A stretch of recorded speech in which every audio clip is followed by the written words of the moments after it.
Good morning mga ka-idol. Wala po tayong kuryente ngayon dito sa bahay sapagkat pumutok po ang kuryente. Yan, nag-spark siya kaninang umaga mga ka-idol. So napakalakas ng spark niya. Ayan.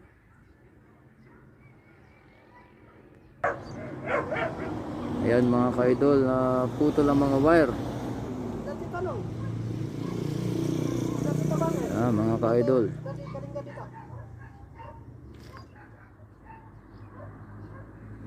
Yan, dyan po naputo lang wire kaya wala tayong kuryente ngayon sa oras na to mga ka-idol. Ayan ang kuryente nakarugtong dito.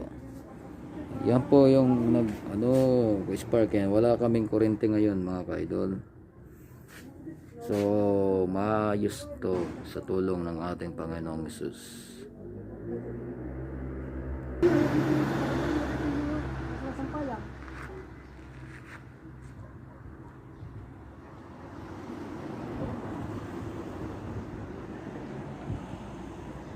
Tumawag na si kuya niya. Ang sabi?